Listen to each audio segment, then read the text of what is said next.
What are emotions and how do they work? Emotions are often feared and avoided because they are so painful. So why focus on emotions? Because emotions give you important information and tell you whether things are going your way.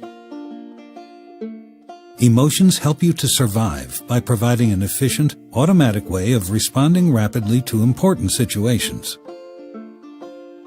Emotions help you to relate to other people and the expectations and demands of life. Emotions tell you what you need.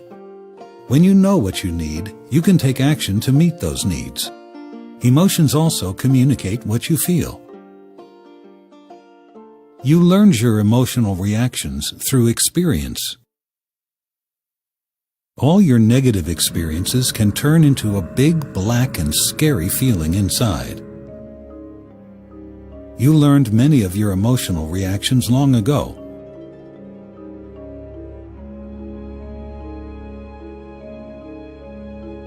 Your black shadow will therefore sometimes resemble a person who hurt you in the past.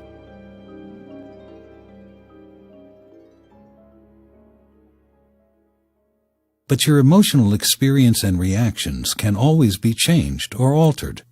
First, you need to know something about what your emotions are. You have different basic emotions, some of which arouse you and some that calm you down. These are shame, fear, sadness, anger, disgust, happiness, and surprise or interest. You have more unpleasant emotions than pleasant ones. That means you often suffer quite a lot, but that's because the unpleasant emotions help you survive. Feelings also tend to be more unpleasant if you fight them. If you allow them to be there, they become less unpleasant. You can experience and express many different feelings, like feeling hopeless, irritated, anxious, excited, lonely, embarrassed, suspicious, content, and so on. These feelings all arise from your basic emotions. For instance, feeling suspicious springs from fear, and feeling lonely springs from sadness. And then it gets complicated. Emotions do not always provide you and your surroundings with good information. Sometimes you fake emotions to get what you want.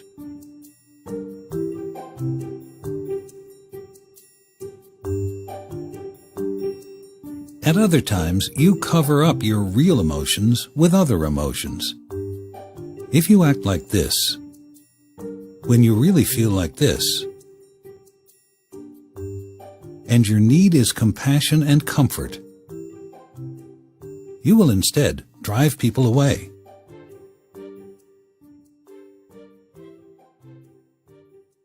If you or someone around you is supportive, patient, and curious enough to try to understand you, you might realize that you are sad and then get what you need to heal your painful emotion. At other times again, your real emotions are messed up and make a lot of trouble for you. If you were scared a lot when you were a child, you might grow up having a core feeling of being afraid. You might overprotect yourself so that no one can hurt you ever again. Everyone who was hurt badly as a child has a deep need to feel safe and a desire for someone to love them and connect with them, and heavy protection doesn't give you this.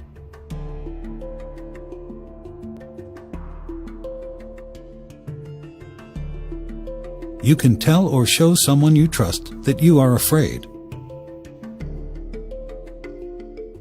You can welcome the feeling of being afraid and listen to it, instead of ignoring it and covering it up.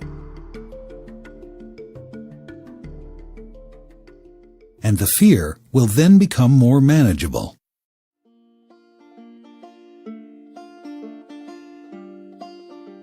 You can also change fear by means of self-compassion and assertive anger.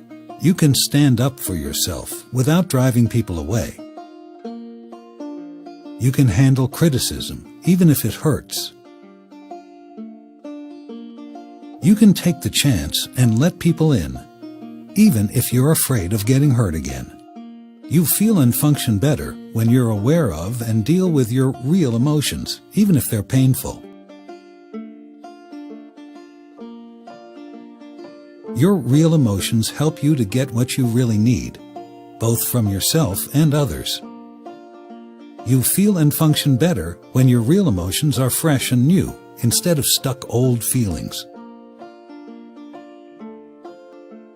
You can trust your emotions if doing so gives you what you need. Stuck and misguiding emotions can change if you learn to attend to your emotions, are curious and patient with your own emotions, talk about and show your real emotions, learn to accept having different emotions, and change emotions with emotions. And all of this is easier to do with the empathy and support of another person.